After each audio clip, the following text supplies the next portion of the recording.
सुस्वागतम सुस्वागतम। जवाहर नवोदय विद्यालय नंदुरबार प्रथम के आदरणीय प्रधानाचार्य श्रीमान जी.पे. मुस्के साहब, विद्यालय के सीनियर मोस्ट प्राध्यापक श्रीमान विलास पाटिल साहब, विद्यालय के विद्वान अध्यापक एवं अध्यापिकाएं और आप सभी रिस्पेक्टेड अभिभावक साहिबानों, ये एकेडमिक ईयर 2023-2024 के लिए ये पहली जनरल मीटिंग का आयोजन प्रधानाचार्य मस्के साहब के निर्देशानुसार आयोजित की गई है। इस मीटिंग की प्रस्तावना एवं इसकी रूपरेखा मैं आपके सम्मुख रखने से पहले अपने जवाहर नवोदय विद्यालय नंदुरबार के इसकी पहले की जो पीटीसी मीटिंग के जो सम्माननीय मेंबरान थे, उन सभी ने कृपया मंच पर आने का कष्ट करना है। इसकी पहले की जो पीटीसी मीटिंग के जो मेंबर थे अपने, उन साहिबानों ने सभी ने मंच पर आना है। अभी तक वो कार्यान्वित है, कृपया उन्होंने मंच पर आने का कष्ट करना है।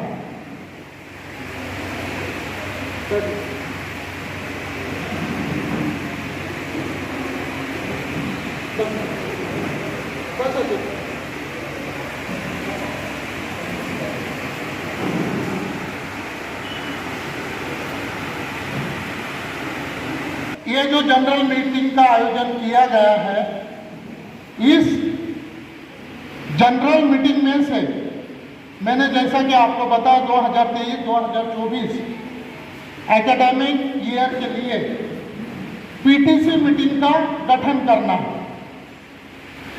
Parent teacher council.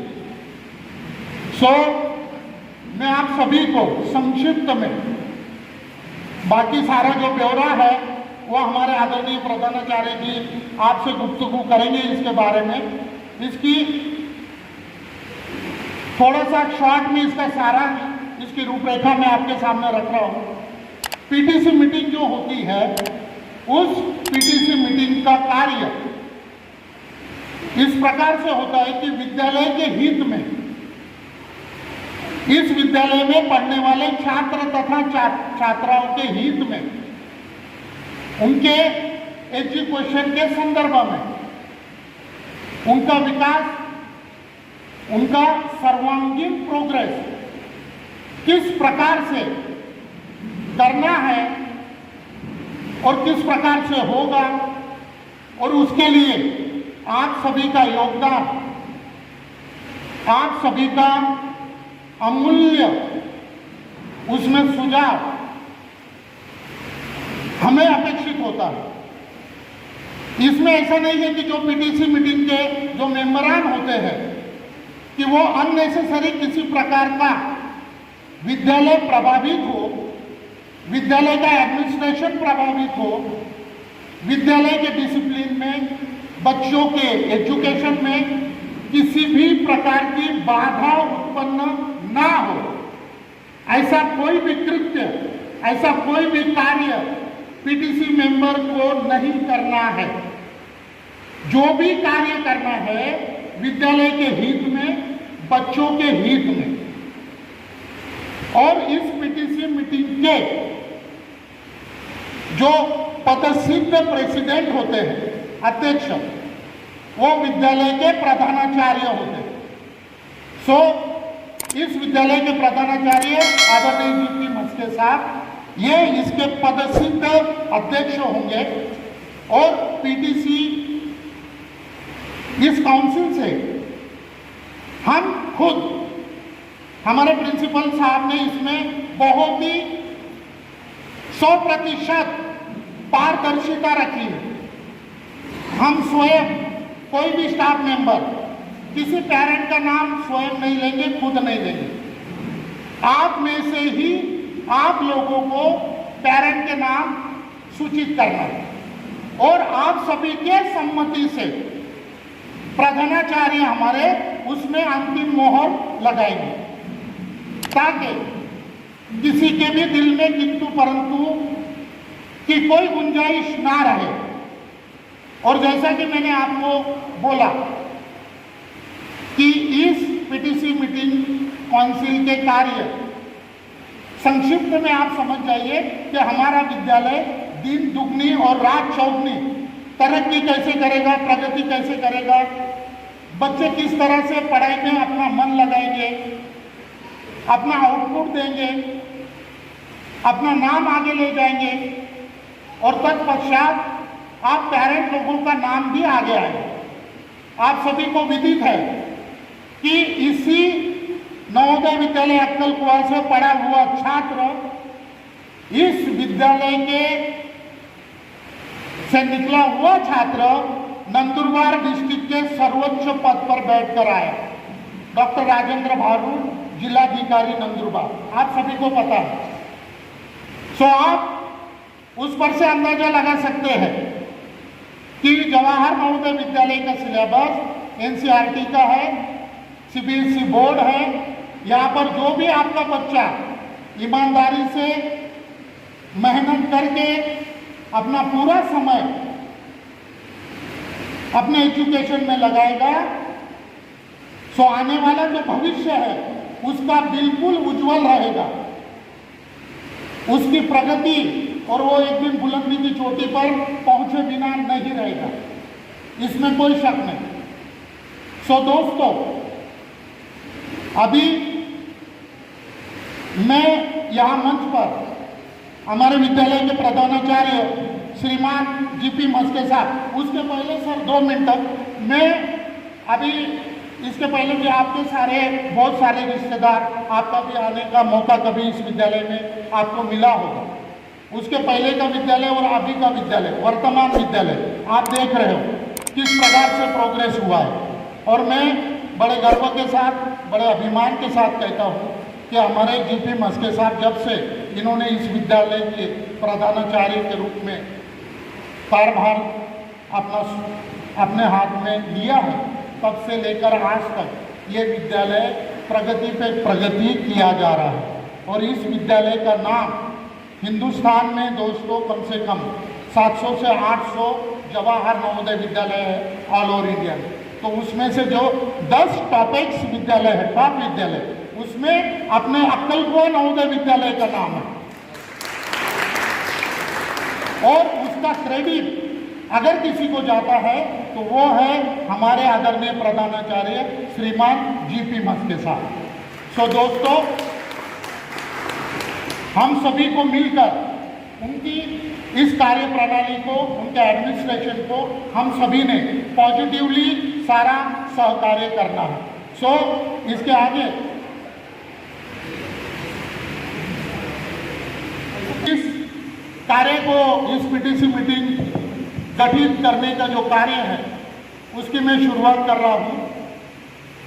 तो हमने इस प्रकार से किया है 7th A 7th B, 8th A 8th B, 9th A 9th B, 10th A 10th B, 11th का हमारे पास एक ही क्लास है और 12th का एक क्लास है। सो क्या क्लास से एक मेल कैंडिडेट चुना जाएगा, 7th B से एक फीमेल कैंडिडेट और ब्लॉक तहसील होगा उनका अक्कलकुआ। दूसरा 8th A फीमेल तलोदा से, 8th B मेल तलोदा से, 9th A मेल शाहदा से, 9th B फीमेल शाहदा से, 10th A फीमेल भड़गांव से, 10th B मेल भड़गांव से और 11वीं से मेल अक्कलकुआ ऑब्लिक तलोदा और 12 के लिए फीमेल धड़गांव ऑब्लिक शाहदा। ये बिल्कुल ऐसा मतलब हमने मोटे तौर पे बनाया है। अगर इसमें से किसी ब्लॉक से कोई कैंडिडेट अगर नहीं तैयार हुआ या नहीं है और राजी नहीं हुआ तो ये चेंज भी हो सकता है, मगर ब्लॉक दूसरा आ सकता है। तो 7th A का जो क्लास है सुनना है जेंट्स, वो अक्कलकुआ ब्लॉक से, तहसील अक्कलकुआ।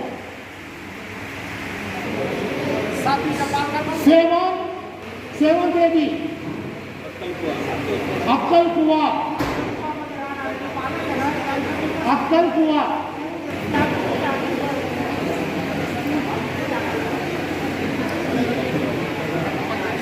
तो एक ही होता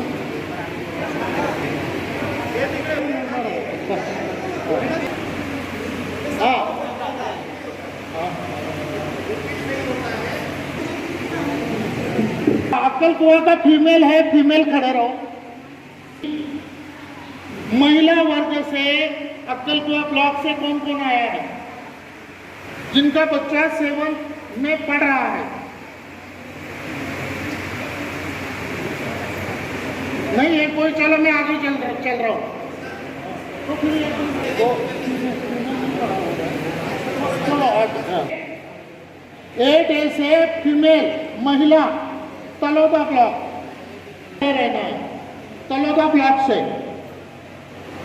8 मेल पुरुष जेंट्स तलोदा ब्लॉक से कृपया खड़े रहो यार। हाँ 8 तलोदा, तुम्ही उभे राहा सर, 2 मिनिट उभे राहा इकडे जवळ या। प्रदीप ओके, चव्हाण साहेब मुलगा Jaydeep Pradeep Chavan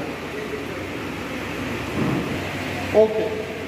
9th A Shahada block male candidate gents Shahada block. हाँ खड़े रहो शहादा। आप सभी की सम्मति है साहब को? ओके चलो यार सर जी आइए। विकास ना तुमचं कोण आहे? मुलगा का मुलगी? मुलगा। फीमेल महिला कृपया वो खड़े रहे। महिला शादा ब्लॉक से 9th क्लास 9th B में पढ़ने वाले। A B में से कोई भी चलेगा। आपका लड़का या लड़की जो भी पढ़ रहा है और आप शादा ब्लॉक से अगर कोई है तो कृपया उस महिलाओं में खड़ा रहना है क्या? महिला नहीं आई है उनके जगह पे उनके पतिदेव भी चलेंगे, वो भी सजेस्ट कर सकते। बोलिए ना। हाँ महिला का नाम देना है लेकिन आपने नहीं देना है। आप खुद का नाम नहीं चलेगा? आपका नहीं चलेगा, आपको हाँ सारे का संदेश। आप एग्री हो ना? हाँ आइए। हाँ बोलिए मैडम का नाम। भैया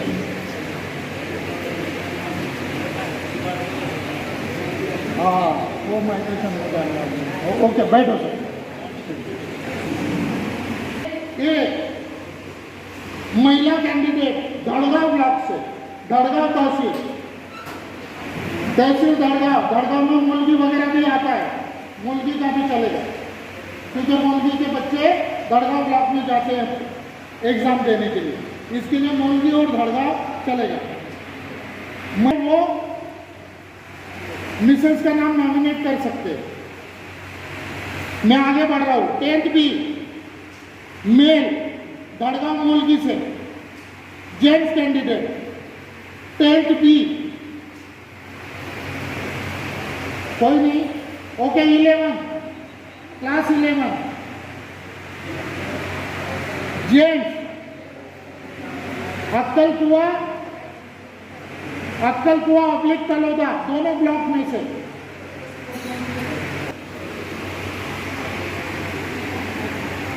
क्लास 12 फीमेल कैंडिडेट महिला धड़गांव और शादा ब्लॉक से 3 लोगों के नाम आए हैं।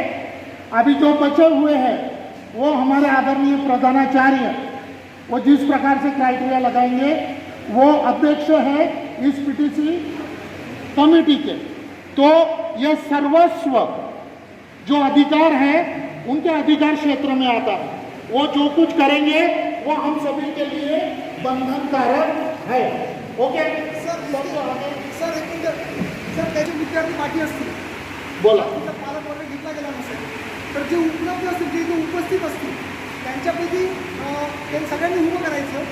त्यांच्यापैकी जर सगळ्यांनी एकाला नॉमिनेट केलं म्हणजे तालुक्याचा क्रायटेरिया न ठेवता तालुक्याचा जे आता स्वेच्छेने तुम्ही सांगितलं प्रत्येक तालुक्यानुसार पालक उपस्थित नाही आहेत, समजा तो इच्छुक नाही आहे, आता जे असतील त्यांना उभं करायचं। समजा 7वी क्लास असेल, जे राहिले असेल यावरून सांगतो।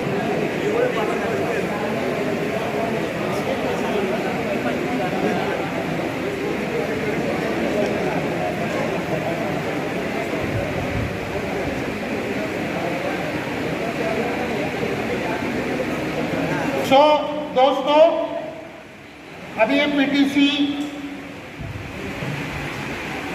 कमेटी का जो गठित होने की जो प्रक्रिया थी उसमें रिस्पेक्टेड 3 पेरेंटों के नाम आए हैं। सो मैं बारी बारी से एक एक का नाम लूँगा, उन्होंने मंच पर आना है और ये जो पिछली पीटीसी मेंबर थे वो उनका स्वागत एवं सत्कार करेंगे। सो मैं सबसे पहले प्रदीप टुमडू चौहान साहब को मंच पर आमंत्रित कर रहा हूँ, कृपया वह मंच पर पधारे। श्रीमान श्रीसागर सर, इनको आमंत्रित।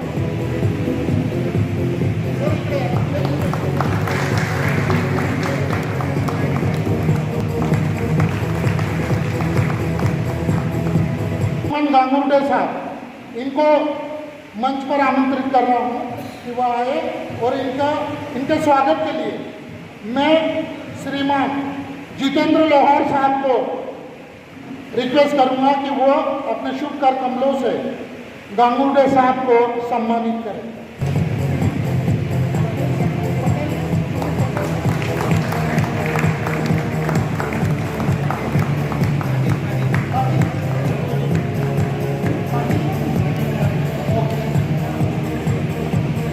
मैडम आई है क्या आप आओगे? हाँ, तो जगताप साहब आप आइए मंच पर। इनके स्वागत एवं सत्कार के लिए मैं गांगुर्डे साहब को आमंत्रित कर रहा हूँ। उन्होंने अपने शुभ कर कमलों से इनका स्वागत एवं सत्कार कर।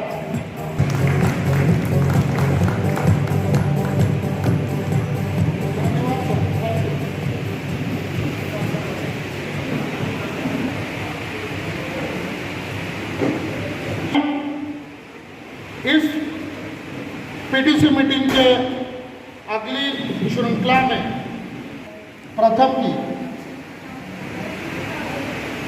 पीईटी टीचर जिज्ञासा मैडम को डायस पर आमंत्रित कर रहा हूं कि वह आए और अपने विचार प्रकट करें। A very good morning to one and all. Good afternoon. मैं एज अ फीमेल रिप्रेजेंटेटिव आपके समक्ष खड़ी हूँ। स्कूल्स की जो रूल रेगुलेशन, जो फैसिलिटी स्टूडेंट्स को मिलती है उसके बारे में बताने के लिए। कोई शक नहीं है कि हमारे विद्यालय में जो बच्चे हैं वो किसी से कम हैं। हर चीज़ में, खेलकूद, पढ़ाई लिखाई, डिसिप्लिन, हर चीज़ में आगे हैं। लेकिन हमने सुना है कि कभी भी ताली एक हाथ से नहीं बजती। वैसे ही बच्चे को बड़ा करना सिर्फ टीचर्स की जिम्मेदारी नहीं होती है, ये रिस्पॉन्सिबिलिटी कहीं ना कहीं पेरेंट्स की भी होती है। मेरा ऐसा मानना है कि आपके बच्चे रेसिडेंशियल सेटअप में हैं, 90% 95 हमारी है, तो 5% आपकी भी जिम्मेदारी होती है कि आप उनको सही रास्ता दिखाएं, सही बातें बताएं और कुछ चीज़ों के बारे में गाइडलाइन करें। तो कुछ रूल्स रेगुलेशन हैं जिसके बारे में मैं यहाँ पे बताना चाहती हूँ। बच्चों की सेफ्टी सिक्योरिटी की बात की जाए तो हमारे विद्यालय में हमारे respected principal sir mister GP Maske sir ने बहुत सारे चेंजेस किए हैं, जिनके स्टूडेंट 6th क्लास से हैं और अभी 12th में उन्होंने बहुत कुछ नोटिस किया होगा। जैसे कि अभी हमारे बाउंड्री वॉल जो है उस पर फेंसिंग लग रही है, स्कूल के अंदर की रोड डेवलप हो चुकी है, हॉस्टल्स के अंदर वाटर फैसिलिटी हो चुकी है, ड्रिंकिंग वाटर फैसिलिटी डेवलप कर चुके हैं। इसके साथ साथ मेस में आरओ वाटर प्लांट लग चुका है, हॉस्टल के अंदर भी आरओ वाटर आ रहा है, दैट इज़ 24/7 आ रहा है। ऐसा नहीं कि बच्चों को कहीं और से पीना पड़ रहा हो। मेडिकल फैसिलिटी है, गर्ल्स हॉस्टल की में और बॉयज़ हॉस्टल दोनों में फ्लोरिंग वर्क चल रहा है, विंडो के ग्लास रिपेयर किए गए हैं, मॉस्किटो नेट लगा रखी है, बहुत सारी चीज़ें। इवन हर हाउस में एक MTS हेल्पर है, गर्ल्स में वार्डन्स हैं, मेल्स में भी मेल स्टाफ को इन्वॉल्व किया गया है। उसके अलावा दोनों टीचर्स जो हैं as a HM AHM 24/7 available रहते हैं। तो सेफ्टी सिक्योरिटी में बात की जाए तो ऐसी कोई भी चीज़ नहीं है जिसकी वजह से आपको डर में रहना पड़े कि हमारे बच्चे यहाँ कैसे रह रहे हैं या क्या कोई दिक्कत तो आ रही है, ऐसा कुछ नहीं है। उनकी फैसिलिटी के लिए हमने फ़ोन इंस्टॉल किया है। हर हाउस में एक टेलीफोन इंस्टॉल किया गया है जिसमें एक कार्ड इशू किया गया है। पहले बच्चों के पास फ़ोन्स रहते थे, मोबाइल फ़ोन दिया गया था, तो कई पेरेंट्स की कंप्लेंट्स आती थी कि बच्चे कहीं पे भी फ़ोन लगा रहे हैं, किसी से भी बात कर रहे हैं, उसका रिकॉर्ड रख पाना हमारे लिए थोड़ा मुश्किल था। इसके बाद सर के आइडिया से, सर के गाइडलाइंस पे हमने हर हाउस में एक टेलीफोन इंस्टॉल किया है जिसमें एक स्मार्ट कार्ड मिला है आपके बच्चे को, जिसमें सिर्फ 3 नंबर है, उसका रिकॉर्ड आपके पास है। एक ऐप भी लॉन्च हो गई है जिसमें आप उसका रिकॉर्ड देख सकते हैं कि कौन कौन सा नंबर है। तो एक सेफ्टी सिक्योरिटी पर्पज़ से ये कि बच्चा कभी भी किसी को भी फ़ोन नहीं लगा सकता या हर किसी से बात नहीं कर सकता। वो जो नंबर्स प्रोवाइड हैं वो आपकी गाइडलाइंस में, आपके एग्रीमेंट पे दिए गए हैं, आपने उस पर साइन किया है या बोला है तभी वो नंबर हमने उस कार्ड पे रजिस्टर किए हैं। पहले रिक्वेस्ट होती थी कि कभी भी फ़ोन करते थे, एक टाइमिंग है 5 मिनट बात कर रहे हैं, टाइम पूरा नहीं हो रहा है। अब आपके बच्चे से आप कितनी भी देर बात कर सकते हैं। फ़ोन पे बात करते हैं तो स्पेशली फीमेल जो मम्मी लोग बातें करती हैं, तो अपने बच्चे को कोशिश कीजिए कि आप अपने बच्चे से हमेशा पॉजिटिव बातें करें। कभी भी फ़ोन पे कोई भी नेगेटिव बात या नेगेटिव न्यूज़ मत दीजिए कि घर में कोई बीमार है या घर में किसी के साथ कुछ बुरा हो गया है, वो आप फ़ोन पे मत दीजिए।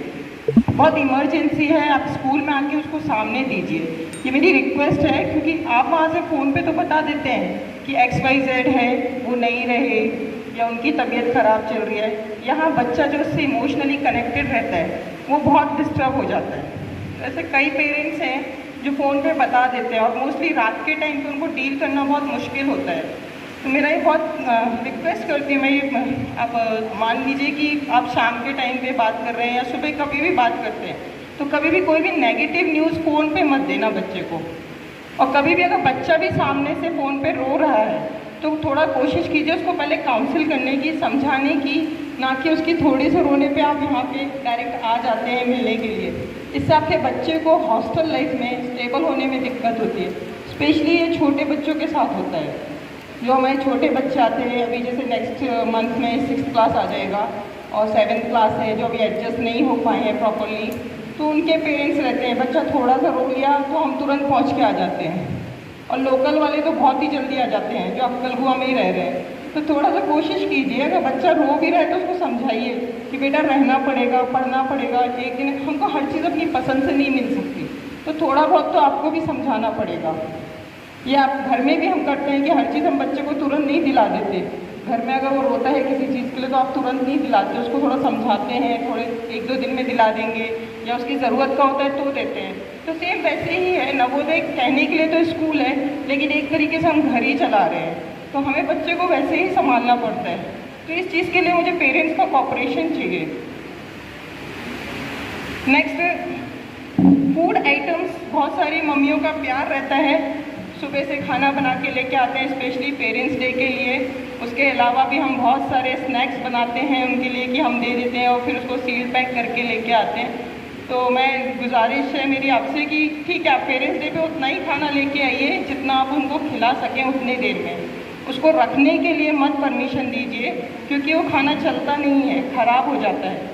आपको पता है कि वो खाना ख़राब हो गया, आपके बच्चे को नहीं पता चलता, वो उसको खाता रहता है सिर्फ इसी उसमें कि मेरी मम्मी ने बनाया है या मेरे पापा लेके आए हैं। लेकिन वो ख़राब भी खाता रहेगा। उसको आपको भी मालूम है कि जब हम घर में ख़राब खाना नहीं खाते और बच्चा यहाँ छुप छुप के खाएगा तो उसको कितनी बीमारियाँ हो सकती है। तो थोड़ी सी मेरी इस पर रिक्वेस्ट है सबके लिए है कि आप उसको पैक्ड फूड या फिर कोई भी घर का बना खाना इतने समय के लिए मत दीजिए कि तुम इसको रख लेना, कल खा लेना, परसों खा लेना, क्योंकि वो चलेगा नहीं गर्मियों में। यह आपको भी मालूम है, जो घर में काम करते हैं उनको पता है कि गर्मी में खाना नहीं चलता। और ये सिर्फ गर्मी की बात नहीं है, ठंड में भी आप उनको इतना ही खाना लेके आइए टिफ़िन में जितना आप उनको अभी अपने सामने बैठ के खिला सकें। होते हैं हमारे बच्चों की टेंडेंसी है छुट्टी लेने की। ये एग्ज़ाम ख़त्म हुए तो हमें छुट्टी चाहिए, उसके लिए वो नए नए बहाने बनाते हैं। आप लोग तो उनसे महीने भर मिलते नहीं हो, तो उनके एक फ़ोन कॉल पे आपको ऐसा लगता है कि हमारा बच्चा बहुत परेशान हो गया, बीमार है, उसको दिखाया कि नहीं दिखाया। तबकि हमारे स्कूल में नियरेस्ट हॉस्पिटल है, इवन सिविल फैसिलिटी भी है। अगर बच्चा चाहता है या रिक्वेस्ट करता है कि मैडम सिविल में दिखाना है, तो पर्सनली टीचर ले जाके उसको सिविल में दिखाता है। ऐसा नहीं है कि हम उसको दिखा नहीं रहे या मेडिसिन नहीं दे रहे। जब बीमार होता है या जब भी कोई दिक्कत होती है तो उसको हम हॉस्पिटल में दिखाते हैं और मेडिसिन भी देते हैं। लेकिन उसके बाद भी बच्चों की टेंडेंसी रहती है कि नहीं घर जाना है, एग्ज़ाम ख़त्म हुआ घर जाना है, हमारी दोस्त घर चली गई हमें घर जाना है। तो उसके लिए वो क्या करते हैं, वो प्रॉब्लम्स क्रिएट करते हैं। वो ऐसे टाइम पे परेशान करते हैं जैसे रात के 10 बजे के बाद, जब हॉस्पिटल्स बंद हो जाएंगे, डॉक्टर मिलना पॉसिबल नहीं होता है, सिविल में बंद हो जाता है, तो 10 बजे 11 बजे शुरू करेंगे। और सबसे अच्छा फंडा है रोने का और पेट दर्द होने का। ये सब करते हैं 10, 11, 12, एक बार तो फ़ोन लगेगा घर पे। तो ये जो तरीका है ये गलत है, ये आप अपने बच्चों को समझाइए। दवाई देने के बाद भी वो इस तरीके से रिएक्ट करते हैं, तबकि कुछ हुआ नहीं होता है, वो सिर्फ और सिर्फ बहाने होते हैं घर जाने के लिए। तो इससे क्या होता है कि हमारे पास ऐसा केस आ चुका है कि लास्ट ईयर XYZ स्टूडेंट था हमारे पास, उसको घर जाने की टेंडेंसी थी। हर 3-4 दिन में वो प्रॉब्लम करते थे कि कुछ ना कुछ हो रहा है, पेट दर्द हो रहा है, वीकनेस हो रही है। एक बार हॉस्पिटल लेके गए इमरजेंसी में, और मोस्टली रात का टाइम रहता था 11 बजे। 11 बजे के बाद उनका शुरू होता था पेट में दर्द। 11 बजे लेके गए, फर्स्ट टाइम डॉक्टर आया, सेकेंड टाइम फिर किया, फिर भी डॉक्टर आया। जब वो 3-4 बार हो गया तो फिर डॉक्टर ने भी नाम से जान के मना कर दिया कि अच्छा वो स्टूडेंट है, ठीक है कोई नहीं, दवाई दे दो, रहने दो। तो इससे नुकसान ये होता है जब इमरजेंसी होती है, जब असली में किसी को दिक्कत होती है, उसके लिए अगर हम हॉस्पिटल जाते हैं तो डॉक्टर को ऐसा टेंडेंसी हो जाता है कि वो ऐसे ही करते हैं बच्चे। तो इससे नुकसान उसका बच्चे का होता है जिसको सचमुच दिक्कत होती है। तो मेरी रिक्वेस्ट है आप अपने बच्चों को समझाइए, इस तरीके के बहाने ना बनाएं। वो बच्चे हैं, वो करेंगे, हम उनको मना नहीं कर सकते, या इसलिए हम सब समझा सकते हैं। एज अ टीचर्स हम समझा सकते हैं, एज अ पेरेंट्स हम समझा सकते हैं। तो ये आपकी जिम्मेदारी है, थोड़ा आप उनको समझाइए कि बेटा कभी भी इस तरीके की प्रॉब्लम नहीं करना। आपको जाना है छुट्टी, जेन्युइन रीज़न है, हम देंगे। जब जेन्युइन होता है, जब छुट्टी रहती है, जब इमरजेंसी रहती है, ऐसा नहीं है कि नहीं भेजा है। कभी ऐसा भी हुआ है कि रात में 2 बजे भी पेरेंट्स को बुला के भेजा है। लेकिन आप थोड़ा मुसीबत उस चीज़ की डिफ़िकल्टी समझिए। एक लड़की को रात के 2 बजे भले ही पेरेंट्स के साथ छोड़ना है, क्या वो सही है इतने टाइम? इस इलाके में सही है? एक बार ये थॉट लेके देखिए, इस बारे में सोच के देखिए कि 2 बजे 3 बजे मैं पेरेंट्स को बुला रही हूँ, क्या उनकी लड़की को उस समय छोड़ना सही है? इस एरिया में जहाँ पे इतना डार्कनेस है, बाहर कोई सिक्योरिटी नहीं है, कुछ नहीं है, क्या वो दिन का इंतज़ार नहीं कर सकते, सुबह 6 बजे का, 7 बजे का? तो थोड़ा सा इस बारे में आप बच्चों को और जो पेरेंट्स नहीं आए हैं उनको समझाइए कि हो सकता है आपका बच्चा रोएगा, लेकिन उसको जब तक आप समझाओगे नहीं, डांटोगे नहीं, तो वो मानेगा नहीं। उसके बाद क्या है कि हमने रोया, पापा को एक फ़ोन किया, पापा तुरंत आके खड़े हो जाते हैं। क्यों? क्योंकि पापा ने बच्चों को हफ्ते भर नहीं देखा, महीने भर नहीं देखा, इसलिए हम एक फ़ोन कॉल पे खड़े हो जाते हैं, सिर्फ उनके थोड़े से रोने पे या थोड़ी सी कंप्लेंट करने में। थोड़ा सा आप अगर उस तरफ से फ़ोन पे उनको समझाएंगे कि थोड़ा बहुत चलता है बेटा, घर में भी हमारे खाने में कुछ ना कुछ आ ही जाता है, उसके लिए तुरंत खड़े होने के लिए, लड़ने के लिए हम खड़े होंगे तो ऐसी गलत चीज़ है। वैसे तो ऐसा होता नहीं, लेकिन कुछ बच्चों की मेंटालिटी होती है जो सेट नहीं होना चाहते, जो रहना नहीं चाहते हाउस में, जो हॉस्टल में नहीं रहना चाहते, वो उस तरीके से तकलीफ़ देते हैं। आप रिपोर्टिंग करने आते हैं बच्चे को छुट्टी से लेके, कभी भी आएँ, कोशिश कीजिए सुबह के समय आएँ। जैसे हम आपके बच्चों को सुबह के सामने छोड़ते हैं, तो मेरी आपसे यही गुजारिश है, कभी भी आएँ 1:30 बजे से पहले आएँ। 1:30 बजे तक आपको हर एक टीचर, हर कोई मिलेगा, कोई भी ये नहीं बोल सकता कि ये टाइमिंग नहीं है। तकलीफ आपको ना हो इसलिए आपकी सुविधा के लिए ये रूल्स बनाए हैं। आप शाम को आएंगे, 4 बजे आ रहे हैं, 5 बजे आ रहे हैं और वो टीचर नहीं है, वो साइन नहीं है। फिर बहुत सारे ऐसे अभिभावक हैं जो आके कंप्लेन करते हैं कि हमें यहाँ घुमा रहे हो, वहाँ घुमा रहे हैं, साइन नहीं दे रहे। तो ये आप देखिए, एक विद्यालय है जो बाहर भी चलता है, वो भी सिर्फ 1:30 बजे या 2 बजे तक चलता है। आप किसी के भी घर पे जाके साइन लें या परमिशन लें तो आप खुद भी परेशान होंगे और सामने वाले को भी परेशान करेंगे। तो इसलिए मेरी रिक्वेस्ट है कि आप जब भी आते हैं तो 1:30 बजे से पहले आएँ, उसके अलावा ना आएँ।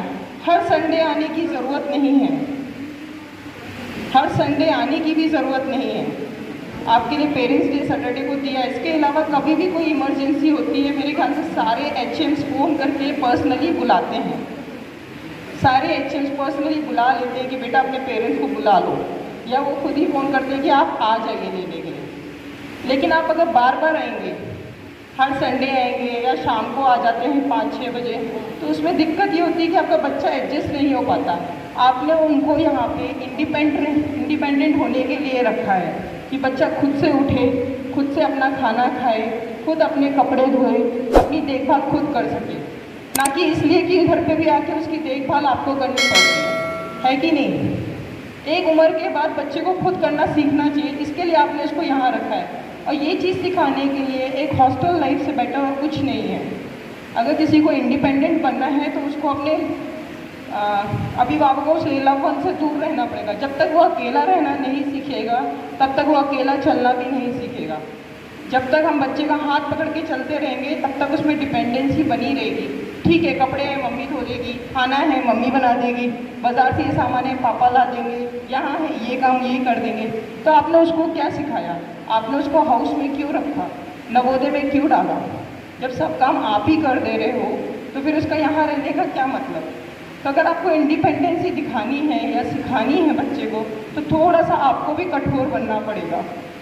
हर चीज़ आप हर जगह पे नहीं खड़े हो पाएंगे। एक उम्र के बाद आप उसके साथ नहीं रह सकते, तो क्यों ना उसकी शुरुआत अभी से की जाए, जब आपको इतना अच्छा प्लेटफॉर्म मिला है, इतना अच्छा स्कूल मिला है, सब कुछ फैसिलिटी मिल रही है। और ऐसा नहीं कि वो वहाँ पे पूरा ही इंडिपेंडेंट है, यहाँ पे भी टीचर्स है उसके साथ। थोड़ा सा तो आपको स्ट्रॉन्ग बनना पड़ेगा। हम आपके बच्चे को स्ट्रॉन्ग बना रहे हैं तो पेरेंट्स वीक पड़ रहे हैं, पेरेंट्स को स्ट्रॉन्ग बना रहे हैं तो बच्चे वीक हो रहे हैं। तो मेरा मानना ये है कि उसको बड़ा करना है तो थोड़ा सा आप भी योगदान दीजिए। ये सिर्फ एक टीचर की रिस्पॉन्सिबिलिटी नहीं है, एक पेरेंट्स की भी है। मेडिकल रिपोर्ट्स बहुत कम ऐसे पेरेंट्स हैं जो यहाँ से लेके जाते हैं बच्चों को कि हाँ मेडिकली अनफिट है, प्रॉब्लम होती है, और आते वक्त मतलब 1 दिन की छुट्टी बोलते हैं, 4 दिन बाद आते हैं, 4 दिन की बोलते हैं, 10 दिन बाद आते हैं। इसमें हमारा कोई नुकसान नहीं है, ना ही आपका नुकसान है, इसमें नुकसान आपके बच्चे का है। एक दिन में एक सब्जेक्ट के 2-2 घंटे के पीरियड्स हो रहे हैं, एक पीरियड 40 मिनट का हो रहा है। सपोज मैथ्स के 2 पीरियड हो गए, साइंस के 2 पीरियड हो गए, तो नुकसान आपके बच्चे का है, ना आपका है ना हमारा है। ये सोच के आप कि मतलब ले जाएंगे कुछ नहीं है, स्कूल में चला जाएगा, कभी भी जा सकते हैं, आ सकते हैं, आप ये याद रखना कि आप अगर बच्चे के उस पर चलेंगे कि भाई पापा 1 दिन बाद जाना है या मम्मी 2 दिन बाद जाना है, तो आप अपने बच्चे का नुकसान कर रहे हैं। तो अगर आप चाहते हैं आपके बच्चे का नुकसान ना हो तो मेरी आपसे यही रिक्वेस्ट है कि आप उसको टाइम पे पहुंचाएं। आपको मेडिकल लीव दी जाती हैं, बच्चा जेन्युइन बीमार रहता है उसको दिखाया जाता है, दवाई दी जाती है, दवाई देने के बाद उसको वापस स्कूल में छोड़ने की जिम्मेदारी आपकी है। लेकिन हम इंतज़ार करते हैं स्कूल से फ़ोन आएगा या चले जाएंगे कभी भी, तो ये आप अपने बच्चे का नुकसान कर रहे हैं। इसके लिए मुझे बोलना पड़े, फ़ोन्स की आपको मालूम ही है कि फ़ोन रखना अलाउ नहीं है, लेकिन कुछ पेरेंट्स हैं जिनको मालूम है कि उनके बच्चों के पास मोबाइल फ़ोन है और वो दे के भी जाते हैं। ऐसी कोई भी चीज़ नहीं है जो माँ बाप से छुपी है। आपके बच्चे इतने स्मार्ट हो चुके हैं इस जनरेशन में, और फ़ोन रखना कोई गलत चीज़ नहीं है। मैं नहीं बोलूँगी फ़ोन रखना गलत चीज़ है, लेकिन एक विद्यालय में इस उम्र में जहाँ उनको समझ नहीं है कि इसका उपयोग कैसा किया जाए, उस समय आपने उनके हाथ में एक स्मार्टफोन दिया है। आप खुद सोचिए आपका बच्चा उसमें क्या क्या देख सकता है और कहाँ कहाँ पे सर्च मार सकता है। निश्चित खतरे में हूँ। मैं बस इतना ही बोलना चाहूँगी। Thank you. अभिभावकों को ये जो अपनी पीटीसी मीटिंग होती है, इसमें जैसा कि आपने देखा, जो नवनिर्वाचित सदस्यगण थे उनका सत्कार एवं उनका सम्मान पुराने जो मेम्बरान थे उनके शुभ कर कमलों से किया गया। तो इन्होंने अपना कार्य इतनी बखूबी निभाया, विद्यालय के हित में जब भी इनकी आवश्यकता पड़ी इन्होंने बहुत ही पॉजिटिव काम किया। सो प्रधानाचार्य उनके बारे में यहाँ पर बताएंगे।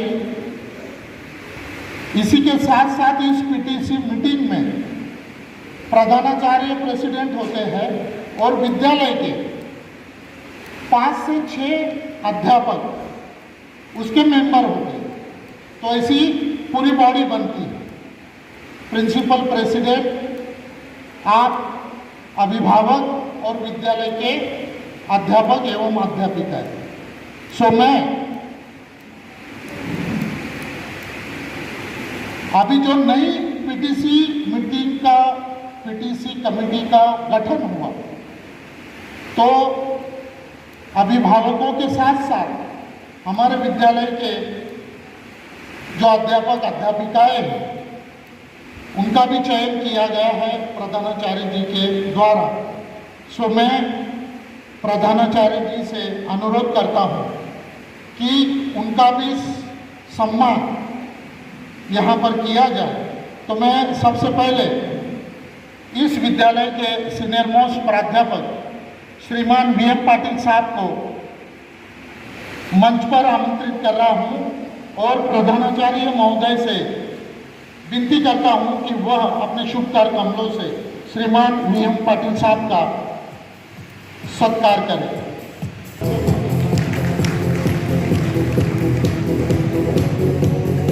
Thank you sir. उसी प्रकार विद्यालय के सीनियर अध्यापक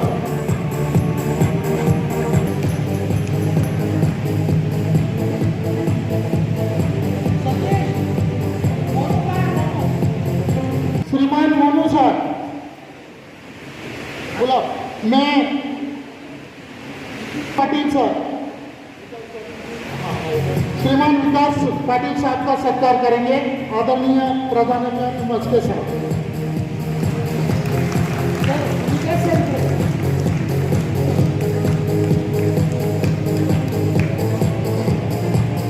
उसी प्रकार विद्यालय की पीईटी मैडम जिज्ञासा मैडम को मैं मंच पर आमंत्रित कर रहा हूँ कि उन्हें भी प्रधानाचार्य महोदय के द्वारा सम्मानित किया जा रहा है।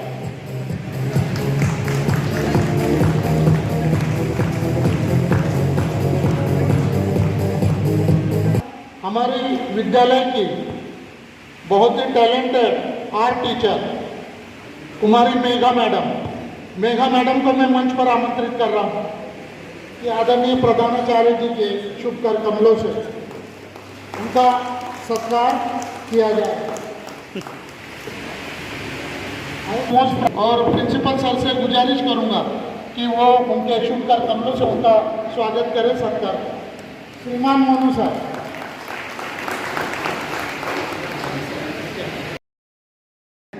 ज्यांनी ही सर्व एक्सरसाइज केली। ॲक्च्युली पवार सर पीटीसीचे इंचार्ज आहेत, पण त्यांचा सत्कार आहे ना, सॉरी सर, मागे बसके सर त्यांनी पीटीसीचे जे इंचार्ज आहेत मागे पवार सर त्यांचं स्वागत करा।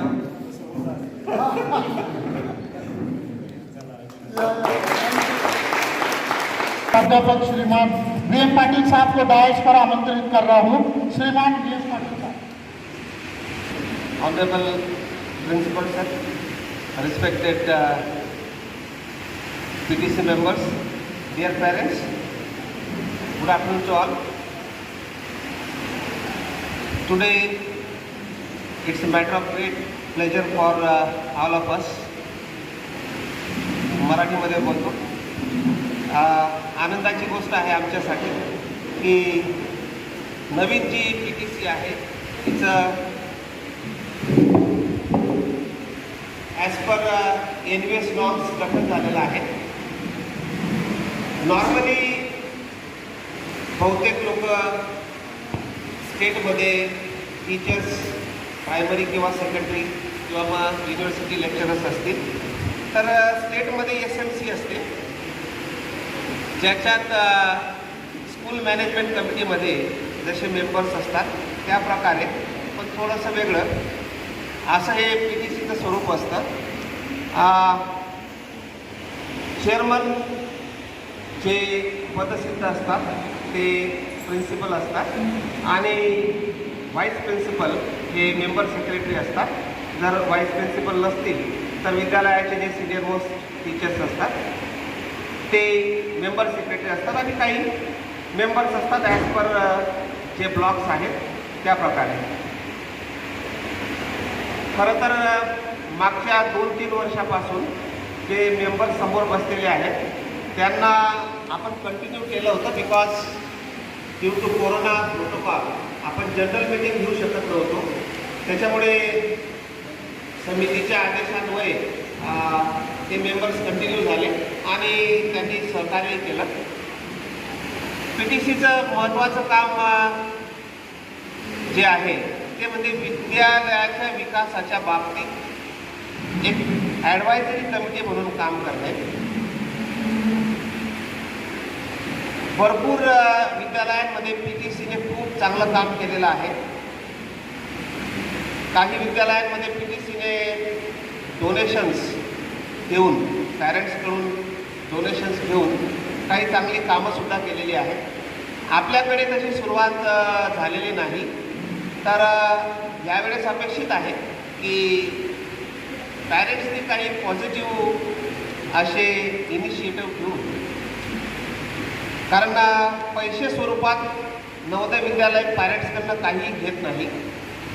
जे PTC असते ती PTC फंड्स कलेक्ट करू शकते पॅरेंट्सकडून ॲट देअर डिस्क्रेशन, आणि जी सुविधा विद्यालयाला देऊ शकत असतील, ज्याच्यासाठी आमच्याकडे फंड्स नसतो, कारण आमचे फंड्स हे हेडवाईज असतात. जे फंड जिथे यूज करायचे आहेत तिथंच आम्ही यूज करू शकतो, त्यांना आम्ही डायव्हर्ट करू शकत नाही. त्याच्यामुळे काही ठिकाणी आमच्याकडे पैसे असून ते पैसे आम्हाला परत द्यावे लागतात, रिस्ट्रिक्शन्स असतात, कारण त्या गोष्टीसाठी फंड्स अवेलेबल नसतात. तर अशा भरपूर गोष्टी आहेत ज्या आम्ही मार्क केलेल्या आहेत, त्याच्यासाठी PTC सुंदर काम करू शकते. तर जे नवीन मेंबर्स आहेत त्यांना अभिनंदन. टीचर मेंबर आणि जे नवीन PTC मेंबर आहेत त्यांनी जरूर विद्यालयाला पॉझिटिव्ह सूचना कराव्यात. काही वेळेस विद्यालयाच्या ॲडमिनिस्ट्रेशनला PTC मेंबर्सची गरज भासते, त्यावेळेस PTC मेंबर्सनी पुढे येऊन विद्यालयाला जर सहकार्य केलं तर विद्यालयाचं नाव लौकिक होतं. काही वेळेस कारण रेसिडेन्शियल विद्यालय असल्यामुळे अनेक समस्या विद्यालयाला असतात ज्या आपण इंडिव्हिज्युअल सॉल्व करू शकत नाही. म्हणून जे पॅरेंट्स असतात ते PTC मेंबर्स थ्रू त्यांच्या ज्या समस्या असतात त्या विद्यालय ॲडमिनिस्ट्रेशनपर्यंत पोहोचतात. तर असं भरीव काम त्यांनी पुढे करावं. जे राहिलेले मेंबर्स आहेत त्याच्या बाबतीत जे PTCचे चेअरमन आहेत माननीय प्राचार्य ते निर्णय घेतीलच, पण थोडी उदासीनतेची गोष्ट अशी आहे की आपण मीटिंगबाबत अगोदर कळवलं होतं, तरीसुद्धा अक्कलकुवा ब्लॉक, तळोदा, दडगाव आणि शहादा ब्लॉकमधून क्लासवाईजसुद्धा कोणी उपस्थित राहिलं नाही. एक खंत आहे, कारण काही लोक उत्सुक आहेत, भरपूर लोक उदासीन आहेत. तर आपण अपेक्षा करू की सर्वांनी विद्यालयाच्या विकासामध्ये सहभागी होण्यासाठी पुढे यावं. कारण रेसिडेन्शियल स्कूल चालवणं आणि डे स्कूल चालवणं याच्यात खूप फरक आहे. दुर्दैवाची गोष्ट म्हणजे सरकारने भरपूर इन्फ्रास्ट्रक्चर दिलेलं आहे, पण ते मेंटेन करण्यासाठी आम्हाला स्टाफ दिलेला नाही. आमची जी संघटना आहे ती रोज सरकारपर्यंत आमच्या ज्या समस्या आहेत त्या आम्ही पोहोचवतो आहोत. पण तरीसुद्धा प्रतिकूल परिस्थितीमध्ये, कारण तुम्ही आश्रमशाळेत गेलात तर तिथं भरपूर स्टाफ असतो, गृहपाल असतो, सुप्रिटेंडंट असतो, वार्डन असतात. इथं गव्हर्नमेंटने आम्हाला काही दिलेलं नाही. टीचर जो दिवसभरामध्ये 6-7 लेक्चर्स घेतो आणि परत त्याला मुलांचं खाणं पिणंपासून त्यांचं आरोग्य, त्यांचं राहणं, या सर्व गोष्टी टीचरला पाहाव्या लागतात. त्याच्यामुळे आपल्याकडे क्वालिटी स्टाफ रिटेन होत नाही. मागच्या 1 वर्षामध्ये जवळजवळ 3-4 टीचर इथून सोडून गेले. तर ही सुद्धा एक दुर्दैवाची गोष्ट आहे. तुम्ही या गोष्टी जेव्हा ऑफिसर्स आमचे येतात तेव्हा तुम्ही ॲज अ पॅरेंट या गोष्टींच्या टीचरच्या समस्यासुद्धा तुम्ही मांडू शकता थ्रू PTC. कारण जेवढा स्टाफ असेल तो तुमच्या मुलांना, कारण बघा हाऊस मास्टर असो तो घरी असतो, जर इथं वार्डन सुप्रिटेंडंट आले तर तुमच्या मुलांची अजून जास्त चांगली काळजी इथं घेतली जाईल. 35 एकरचा कॅम्पस आहे, पण जे सपोर्टिंग स्टाफ आम्हाला हवा तसा स्टाफ आमच्याकडे गव्हर्नमेंटकडून मिळत नाही. आता ती गव्हर्नमेंटची पॉलिसी असू शकते, पण मागणं हे आपलं काम आहे. सरकारने न देणं हे सरकारचा पॉलिसी भाग असतो. संघटने थ्रू आम्ही ते परसिव्ह करतो. पण जर तुमच्या थ्रूही काही प्रयत्न झाले तर जरूर स्वागतार्ह आहे. पुन्हा एकदा सर्व मेंबरचे स्वागत आणि येणाऱ्या पूर्ण वर्षभर हे मेंबर्स आपल्याला जरूर सहकार्य करतील अशी अपेक्षा. थँक्यू. के पश्चात मैं अपने विद्यालय की जो पिछली PTC कमेटी के मेंबरान थे उनमें से मैं किसी एक साहब को यहाँ पे मंच पर आमंत्रित कर रहा हूँ कि वह आए और 2 मिनट में अपने विचार प्रस्तुत करें, प्रकट करें. श्रीमान क्षीरसागर सर, मैं उनको डायस पर आमंत्रित कर रहा हूँ. श्रीमान क्षीरसागर सर. आचार्य सर, सर्व शिक्षक मंडळी, मॅडम आणि इथं जमलेले पालक वर्ग, नमस्कार.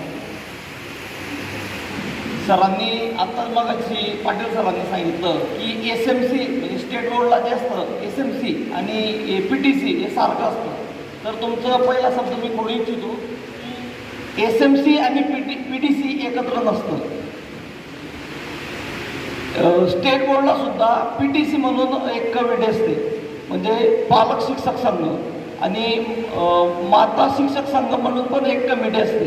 SMC पूर्ण वेगळं आहे, PTC पूर्ण वेगळं आहे. की मॅडमांनी सांगितलं की विद्यार्थी काही रडतात, ठीक आहे, आम्हाला पुस्तकी किडे तयार करायचे नाहीत, आम्हाला माणुसकी जपलेले विद्यार्थी पुढे घडवायचे. म्हणजे फक्त पुस्तकी खूप हुशार व्हायचं आणि त्याला काका समजत नसेल आणि मामा समजत नसेल तर शिकून काही फायदा होत असेल असं मला तरी नाही वाटत. म्हणजे माझ्यापेक्षा वेगळं मत कोणाचं असू शकतं, पण मला तरी तसं नाही वाटत.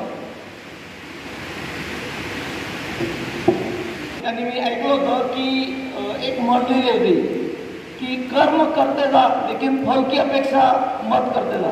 मग आपण असं नाही ठरवायचं, म्हणजे आपण काम करतोय आणि त्याचं फळ भेटलं नाही तर कसं वाटतं, पण ते फळ डायरेक्ट भेटत नाही, पण थोडं थोड्या प्रमाणात जर करत गेलं तर नक्की ते फळ चांगल्या प्रमाणे भेटेल.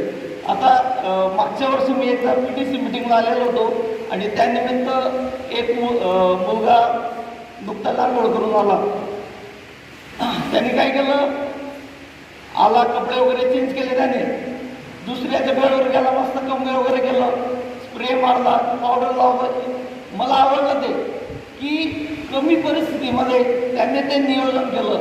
ठीक आहे, पावडर दुसऱ्याचं लावलं असेल त्याचं काही खंत नाही, पण कमी परिस्थितीमध्ये किंवा कमी याच्यामध्ये त्यांनी त्याचं नियोजन केलं.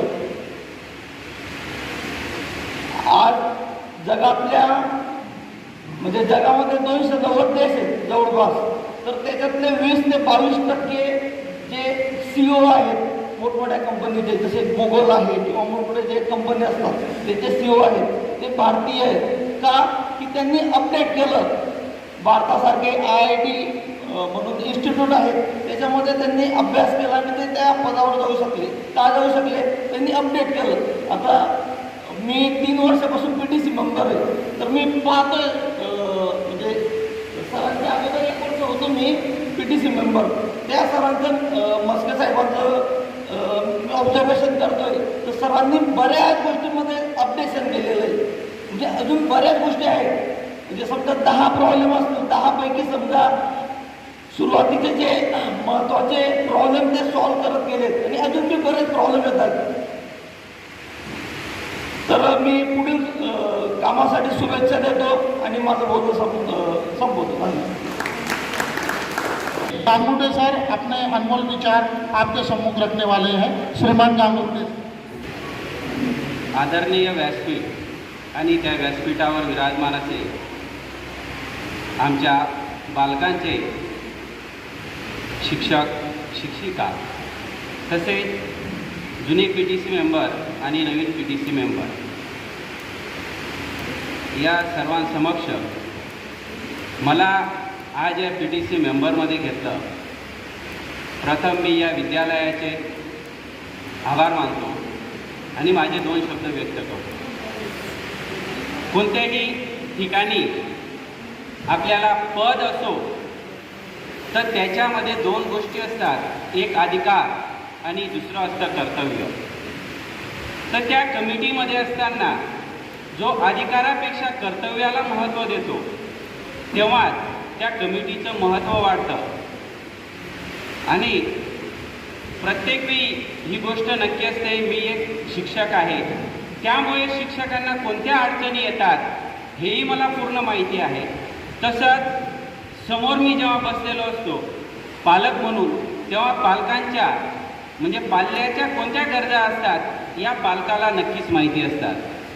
आणि ज्या ज्यावेळी आपल्या पाल्यांना अडचणी त्या अडचणी मी नक्की शिक्षक बंधू जे आहे त्यांना मी नक्कीच सांगेन, जेणेकरून PTCमध्ये शिक्षक आणि पालक हे दोघं असतात. हे दोघं एकत्र येऊन जेव्हा विचारविनिमय करतात, दोघांचे विचार जर जुळले तर नक्कीच प्रगती होते. पाटील सर जे म्हणतात की जेव्हा पालकांचं सहकार्य लाभेल तेव्हा प्रगती होते, खरंच आहे.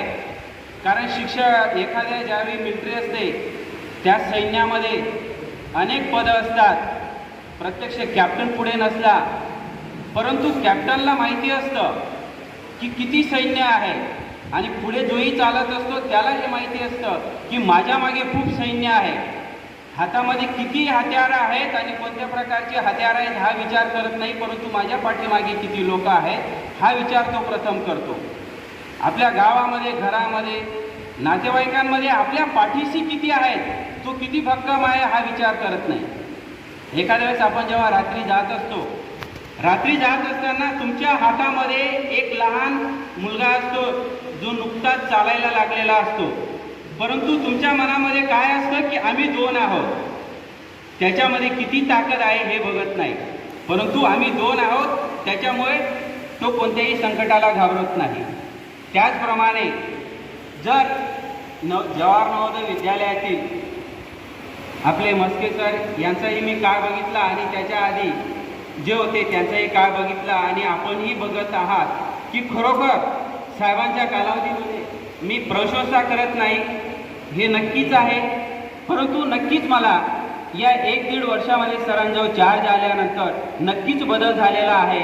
आणि या ठिकाणी बसलेले बरेच माझे बांधव आहेत, यांच्यामध्येही आपले शिक्षक बांधव आहेत. आपणही बघतो आपल्या शाळेत जर मुख्याध्यापक जरी बदलला शाळेची काळाकालाप होते, नक्कीच बदल होतो.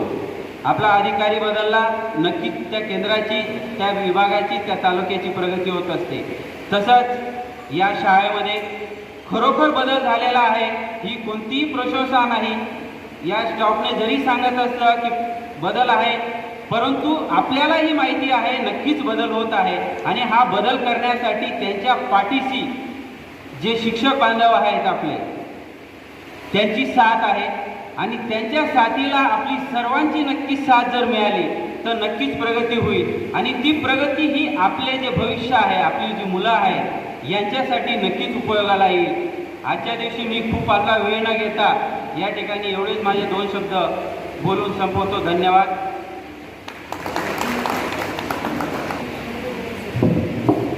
इस कार्यक्रम की अगली कड़ी में मैं अपने जवाहर नवोदय विद्यालय नंदुरबार प्रथम के कर्णधार आदरणीय प्राचार्य श्रीमान GP मस्के साहब को डायस पर आमंत्रित कर रहा हूँ कि वह अब हम सभी को अपना अमूल्य मार्गदर्शन करें। आदरणीय GP मस्के साहब।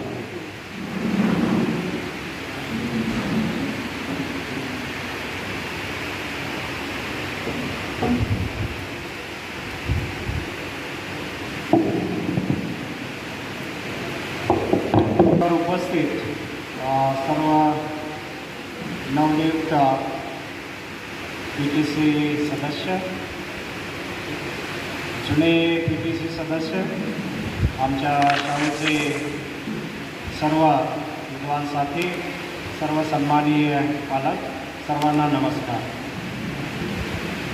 बरेच दिवसापासून हा विचार होता, पालकांची एक इच्छा होती की नवीन PTC बनावी आणि त्यासाठी अगदी गेल्या मीटिंगमध्येच आपण हे अनाऊन्स केलेलं होतं की या पॅरेंट डेला एक जनरल सभा होईल आणि त्या सभेमध्ये नवीन जे PTC मेंबर आहेत ते अगदी ट्रान्सपरंट वेनं की आम्ही सिलेक्ट करू आणि ते बनतील असं न होता की तालुकानीय आहे, वर्गनीय आहे, ते सिलेक्शन होईल, निवड होईल हे अपेक्षित होतं।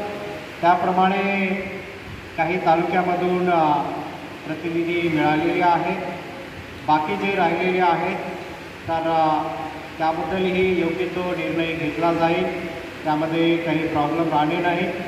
सगळ्यात महत्त्वाचं आपण सर्वांनी हे लक्षात ठेवणे आहे की आपलं जे काही PTC मंडळ आहे, सदस्य आहेत, हे बाहेरच्या कुठल्याही गोष्टीशी याची तुलना होऊ नये, राईट।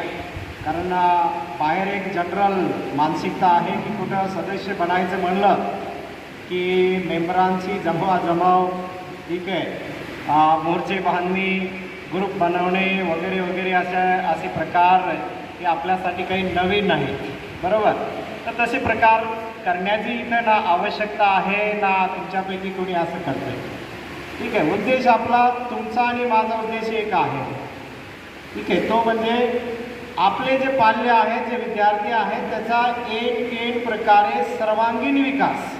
आमचे वाईसकर सर जसे बोलले की बाबा खूप तो घडला, खूप त्याने कमाई केली, पण त्याच्यामध्ये जे सगळ्यात बेसिक मूल्य आहे मानवता, ते जर नसेल तर त्याचं सर्व अचिव्हमेंट झिरो आहे, राईट। त्यामुळे आपण हे पाहणार आहोत तुमच्या आणि आमच्या सर्वांच्या सहकार्याने की आमचा विद्यार्थी हा सोशली ॲक्सेप्टेबल असेल, है ना। समाजामध्ये तो कुठल्याही पदावरती जाईल, तो स्वीकार्य घटक बनला पाहिजे, सक्षम घटक बनला पाहिजे। काल आम्ही एक 9वीच्या मुलांचा क्लास घेतला, थोडं कॉम्पिटिटिव्ह स्पिरिट डेव्हलप करण्याच्या दृष्टीनं, प्राथमिक त्यांना माहिती देण्याच्या दृष्टीनं हा एक प्रयत्न होता। तर त्यामध्ये मुलांना मी प्रश्न ठेवला की अरे तुम्ही समाजात जेव्हा जाल तेव्हा तुमच्याकडनं समाजाची काय अपेक्षा असेल? तर मुलं बुचकळ्यात पडले, कारण आमच्याकडनं काय समाज अपेक्षा करणार आहे ना। स्वाभाविक आहे, मुलांची तेवढी हाईट नाही की ते जे मी अपेक्षित करतो ते अपेक्षित उत्तर देतील, पण आपण सर्वांनी मिळून असा प्रयत्न करूया की आमची मुलं असे बनतील की जिथे जातील तिथं ते रिजेक्ट होणार नाही, ते सक्षम बनतील, है ना। त्यांच्याकडे तर्क असेल, त्यांच्याकडे रिझनिंग असेल, लॉजिक असेल, क्रिटिकल थिंकिंग असेल, कोलॅबरेटिव्ह थिंकिंग असेल, डिसिजन मेकिंग पॉवर असेल की कोणत्या प्रसंगी कोणता निर्णय घेतला पाहिजे, तो स्वतःसाठी आणि इतर घटकासाठी मारक नसेल। या ज्या गोष्टी आहेत या गोष्टी निर्माण करण्यासाठी त्यांना काय देण्याची आवश्यकता आहे हे तुम्ही आणि आम्ही एकत्र बसून निर्णय घेऊया आणि चांगले कार्यक्रम अगदी मुलांना ज्यामध्ये जॉयफुल असेल, त्यांना हे आवड असेल आणि आवड ही एकाएकी निर्माण होत नाही, त्यासाठी खूप सारे प्रयत्न करावे लागतात. ठीक आहे, बऱ्याच वेळा आपण घरामध्ये पाहतो की आई खूप सुंदर स्वयंपाक बनवते, पण मुलाला किंवा आपल्याला कधी कधी ते आवडतच नाही. का तर लहानपणामध्ये जेव्हा जे संस्कार, ज्या सवयी लावायला पाहिजे असतात त्या लागलेल्याच नसतात. आईनं कदाचित डाळ आणि भात जी सुरुवात होते तेवढ्यावरतीच त्याचा पोषण आहार समजून दिलेला असतो. नंतर जेव्हा आपण वेगवेगळ्या भाज्या त्याला देतो, फळं देतो, तेव्हा ते ॲक्सेप्ट करत नाही, मला हे आवडत नाही. आणि हा प्रकार या बौद्धिक विकासामध्ये सुद्धा घडून येतो. त्यासाठी हे जे वय आहे दिस इज अ फॉर्मेटिव्ह एज, आणि त्याला आकार देण्याचं हे खरं सक्षम वय आहे. आणि या वयामध्ये तुमचं बरोबर की माझं बरोबर हे आपण पाहत बसण्यापेक्षा त्याच्यासाठी काय बरोबर याचा आपण प्रयत्न करू. आणि त्यामधून निश्चितच त्याला जे काही भविष्यासाठी लागणारी शिदोरी आहे ती शिदोरी देण्यासाठी तुमचे आमचे सर्वांचे प्रयत्न राहतील, यासाठी प्रयत्न करू. कदाचित कुणी या कमिटीमध्ये मेंबर म्हणून येईल किंवा नाही, काही प्रश्न नाही. तुमचे सजेशन्स नेहमीच स्वीकार्य असतील. गरज नाही की तुम्ही पार्लमेंटमध्ये गेलेच पाहिजे किंवा विधानसभेत विधान परिषदेवर गेले पाहिजे, नो नीड. पण आमचे विचार हे तिथपर्यंत पोहोचले पाहिजे जिथून पॉलिसी बनते, पॉलिसी इम्प्लिमेंट होते, हे महत्त्वाचं आहे. आणि बरेच वेळेस आम्ही हे विसरतो की अरे मी नाही तर मग काही नाही, है ना. असं नाही. दुनिया खूप मोठी आहे, युनिवर्स खूप मोठा आहे. ठीक आहे, आपण जेवढं करू तेवढं कमी आहे. त्यामुळं जरूर संख्येला मर्यादा असेल, पण विचाराला आपण कधी मर्यादा ठेवणार नाही. ठीक आहे, सर्वांचे विचार, सर्वांचे मतं आम्ही निश्चित घेऊ. आणि येणाऱ्या काळामध्ये आजपर्यंत जे काही घडलेलं नाही, पण जे आवश्यक आहे ते घडवून आणण्याचा तुमचा आणि आमचा दोघांचा मिळून एक प्रयत्न असेल. तुमचा वेगळा प्रयत्न आणि आमचा वेगळा प्रश्न, है ना. असं कधीही होणार नाही. याची है ना जी जरूरत आहे ती तुम्हीसुद्धा ओळखली पाहिजे. आणि ती जरूरत आम्ही, आमचे स्टाफसुद्धा नेहमीच यामध्ये प्रयत्नरत राहतील याचा निश्चितच आम्ही प्रयत्न करू. राहिल्या गोष्टी की काही ज्या काही इन्फ्रास्ट्रक्चरच्या गोष्टी चालू आहेत की आपण असं म्हणतो की a sound mind dwells in a sound body, है ना. सुदृढ शरीरामध्येच सुदृढ मन वास करत असतं, निवास करतं, है ना. बरेच काही लोकांनी मला असं बोलून दाखलेच आहे, बाहेर तर खूप चांगलं आहे पण आत काय चाललं आहे आम्हाला माहीत नाही. ओके, असे बरेच जण बोलतात. मला कधीही तुमच्या बोलण्याचा वाईट वाटणार नाही. ठीक है, जिसकी है ना अपनी अपनी सोच होती है. काही वेळेस तुमच्याकडनं चुकत असेल, काही वेळेस आमच्याकडनं चुकत असेल. तुमच्या म्हणण्याचा जो उद्देश आहे तो मी समजून घेतो, पुढे चालतो. ठीक आहे, मला कुणालाही दुखवायचं नाही, कारण आपण काही बाईबंदी घेऊन आलेले नाही, बंधाऱ्याला बंधारा नाही. ठीक आहे, जेव्हा many groups many minds come together, जसं असतं ना की महिला भांडे घासतात तर त्यावेळेस भांड्याला भांडं लागतं तर आवाज येतो, हा निसर्गाचा नियम आहे. त्या नियमाने आपण चालूया. ठीक आहे, त्यामुळे ही जी काही म्हण आहे की सुदृढ शरीरामध्ये सुदृढ मन राहतं, तर जर का आपल्याकडे चांगलं इन्फ्रास्ट्रक्चर नसेल तर मुलं कम्फर्टेबली राहणार नाही. त्या गोष्टीचा मुलांच्या जडणघडणीवरती, बौद्धिक विकासावरती दुष्परिणाम होतो, हे लक्षात असू द्या. राईट, त्यामुळं इथं पहिला जो काही प्रयत्न झाला तो इन्फ्रास्ट्रक्चर अपडेट करण्याचा, आणि त्याला वेगळं सांगण्याची गरज नाही. आज सर्व संपलेलं आहे असंही नाही. ठीक आहे, तेही चालू आहे. दुसरा जो भाग आहे बौद्धिक विकासाचा, त्याच्याही प्रक्रिया लगातार चालू आहे. कदाचित तुमच्यापर्यंत ते विचार येत असतील किंवा नसतील, तो भाग वेगळा आहे. पण जे जे काही करणं आवश्यक आहे ते चालू आहे. तुम्ही तुमच्या मुलांना विचारा, ठीक आहे, ते निश्चित सांगतील. त्यामुळं कुठलीही कमी आम्ही राहू देणार नाही. काही मोठ्या मोठ्या गोष्टी जर का सांगायचं झाल्या तर रिसेंटली गेल्या महिन्यामध्ये जे काही इन्फ्रास्ट्रक्चरच्या बाबतीत काम झाले, गर्ल्स डॉर्मेटरी ज्या आहेत, जे सिनियर गर्ल्स आहे, सिनियर गर्ल्समध्ये फ्लोरिंग खराब झालेलं आहे. समोरचं जे कोर्टयार्ड आहे ते खराब होतं, ते अपडेट केलेलं आहे, रिसेंट आहे, तुम्ही जाऊन पाहू शकता. त्यानंतर जी मेस आहे, मेसचा एकदम एंट्रन्स जो आहे तिथल्या टाईल्स वगैरे मॅक्सिमम उखडल्या होत्या, खराब झालेल्या होत्या. त्याही काम चालू आहे, ऑलमोस्ट संपण्याच्या कदारवरती आहे. गेल्या महिन्यामध्ये काच लावण्याचे, खिडक्यांचे काच लावण्याचे काम चालू होतं, ते संपलेलं आहे. आतून ज्या काही जाळ्या लावण्याचं काम आहे, मच्छरचे जे काही मस्किटो नेट म्हणून ते लावण्याचं काम चालू आहे. सिनियर बॉईजचं झालेलं आहे, ज्युनियर बॉईजमध्ये 2 डॉर्मेटरीचं झालेलं आहे, 2चं बाकी आहे. ओके, सोबतच आहे बाकी जे काही समजा कंपाऊंड वॉल आहे किंवा समोरचं जे आहे तेही अंडर प्रोग्रेस आहे. राईट, आणखीन बरेचसे मटेरियल गेल्या 2 आठवड्यापूर्वी खरेदी झालेलं आहे, ज्यामध्ये नवीन 7 कम्प्युटर खरेदी झालेले आहेत. ठीक आहे, त्यानंतर प्रत्येक क्लासमध्ये जे काही मुलांच्या सुप्त गुणांना वाव देण्यासाठी जे लिखाण काम करतात मुलं, कविता लिहितात, स्किट लिहितात, ठीक आहे, काही सुविचार लिहितात किंवा काही चित्र काढतात, तर त्यासाठी सॉफ्ट बोर्ड, मोठे 8x4चे सॉफ्ट बोर्ड आहेत.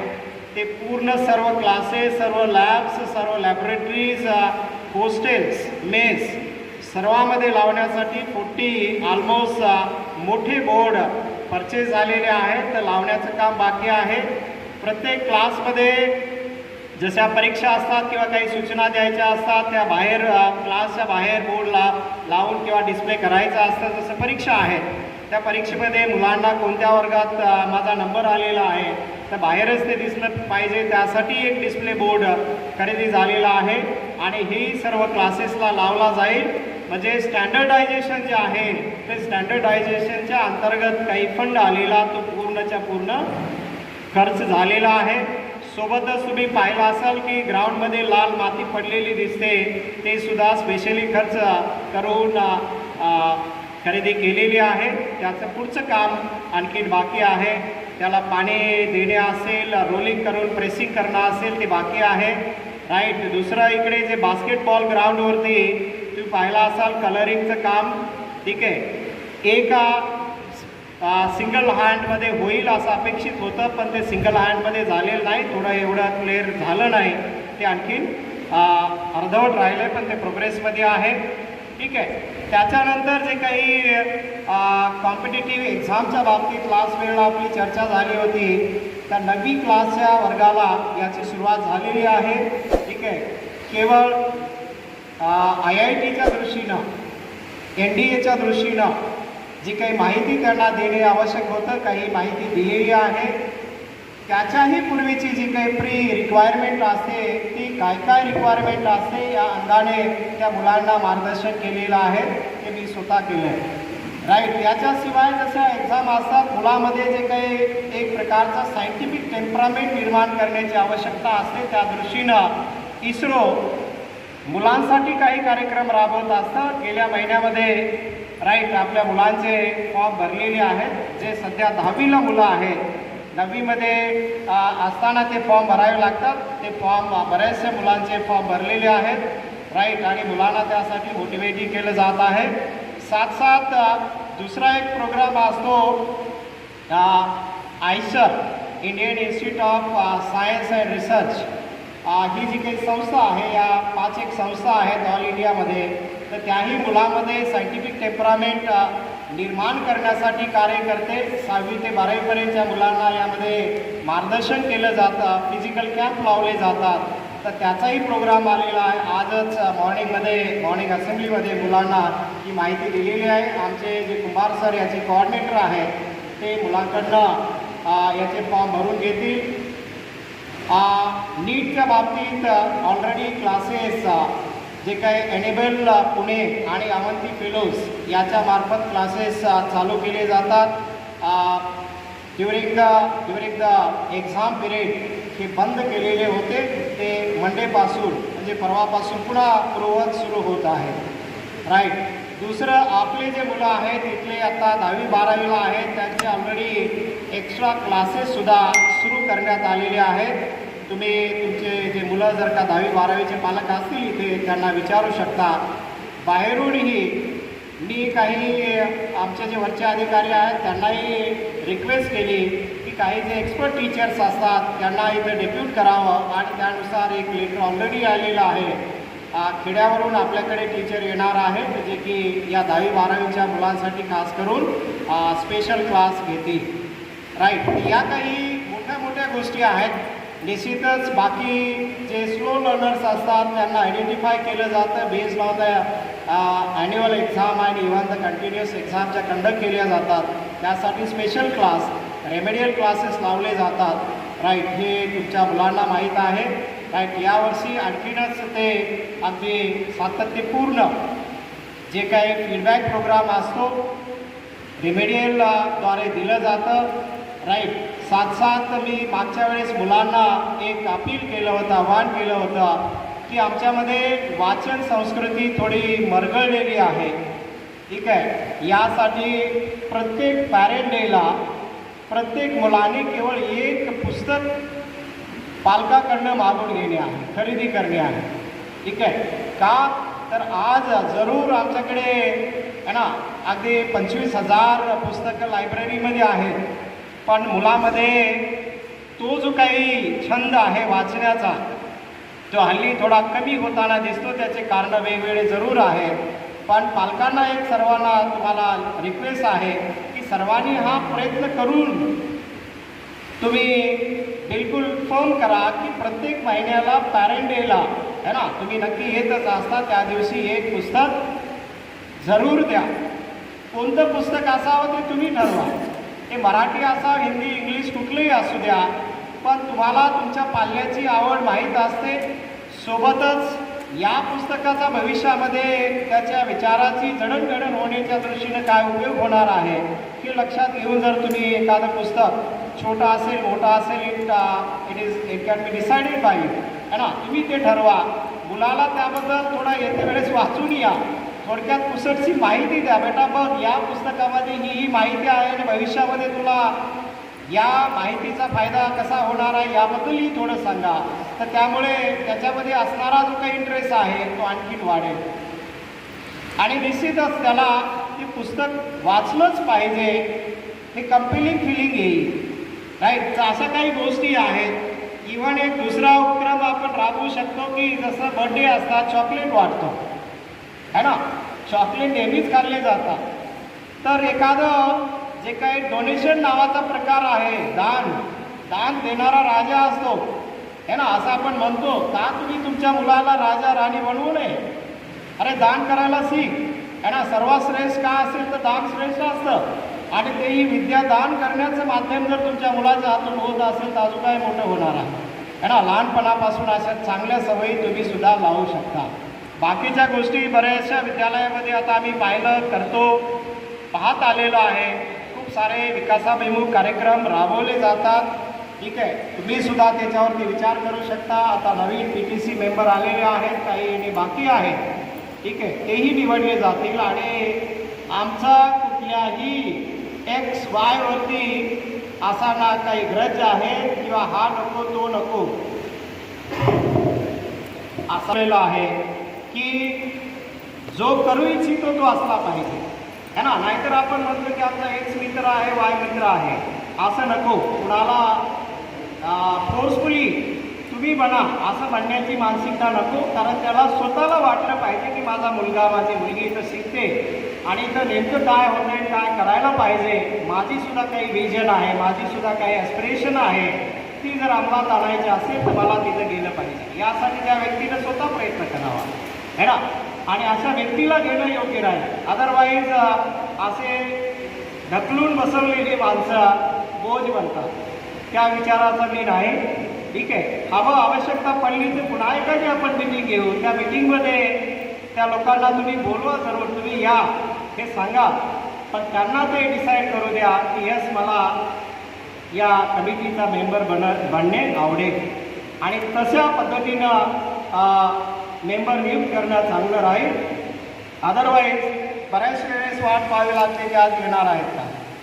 ओके, त्या मेंबरनी येऊन थोडा आम्ही काही जादा वेळ घेणार नाही, एक हार्डली अर्धा घंटा असतो, तुम्ही अगोदर या. ठीक आहे, थोडं लवकर या आणि अर्ध्या घंट्यामध्ये जे काही समजा तुमच्यामधील काही असतील समस्या, तुमच्या पाल्याशी संबंधित काही समस्या असतील इन्फ्रास्ट्रक्चर रिलेटेड असतील, हाऊस संबंधित असतील, क्लास संबंधित असतील, कुठल्या विषयासंबंधी, शिक्षकाविषयी, प्रिन्सिपल कशाच्याही समस्या असू द्या, त्या मेंबरनी यावं, बसावं, चर्चा करावी किंवा बाकीचे जे मेंबर आहेत त्यांच्याकडनं त्यांचे ओपिनियन घ्या आणि निश्चितच आपण अगदी निखळ मनाने कुठलाही आडपडदा न ठेवता त्या समस्येवरती चर्चा करू, अशी माझी मानसिकता आहे. There is no child without father. अशी कुठलीही समस्या नाही जिला सोल्युशन नाही. ठीक आहे, त्यामुळं ही समस्या आमच्या आवाक्याच्या बाहेरच्या आहे, हे काही बोलू नका असं म्हणणाऱ्यापैकी मी नाही. त्यामुळं आमचे जे नवीन मेंबर आहेत त्या सर्व नवीन मेंबरचं हार्दिक हार्दिक अभिनंदन. थोडं सर्वांनी टाळ्या वाजवून यांचा उत्साह वाढवा. येणाऱ्या काळामध्ये हे निश्चितच मुलांच्या विकासासाठी, सर्वांगीण विकासासाठी ते प्रयत्न करतील अशी आपण अपेक्षा करूया. याच्याशिवायही काही जर का समजा कोणाला काही माझ्या गोष्टीवरती भाष्य झालेलं नाही असं वाटलं तर तुम्ही माझ्याकडे या, बसू, तिथे चर्चा करूया, त्यावरती निश्चितच निर्णय घेऊ. आपण थोडं ज्या काही ग्रुपमध्ये वागतो हे आपले मुलं पाहतात. ठीक आहे, एखाद्या टीचरसोबत आपण बोलत असू तर बोलताना आपल्यामध्ये जे उच्च कोटीचा काही संस्कार आहे त्या संस्काराची झलक आपल्या बोलण्यातून व्यक्त व्हावी. कुठेही आपण गलत पद्धतीनं वागू नये. का तर मुलं असे का झाले तर त्याचं कारण आपल्यामध्ये दडलेलं असते. आपण जे ज्या प्रकारचे संस्कार द्यायला पाहिजे ते कुठेतरी वेगळ्या कारणाने साईडलाईन झालेले असतात. तसे होऊ नये अशी तुम्ही काळजी घ्या, आम्ही काळजी. असं नाही की मी म्हणेन किंवा तुम्ही हे बघा, नाही. तर खूप साऱ्या गोष्टी नेहमीच राहतात, बोलायच्या राहून जातात, वेळेची मर्यादा असते. तुम्ही मुलं बाहेर वाट पाहतायत, तुम्ही वाट पाहताय त्याची, तर असं मी ज्यादा वेळ तुम्हाला उठणं बांधून ठेवणं योग्य नाही. पण ज्या ज्या काही समस्या असतील निश्चित माझ्याकडे वैयक्तिक या, बोला आणि त्यावरती निश्चितच पर्याय काढू आणि मुलगा किंवा मुलगी कम्फर्टेबली कसे राहतील याच्यासाठी प्रयत्न. ठीक आहे, ठीक आहे, राईट. तर तुम्ही आलात, सर्वांचं अभिनंदन. सर्व आणि मीटिंग अगदी शांतपणे ऐकली त्याबद्दल सर्वांचे धन्यवाद. थँक्यू.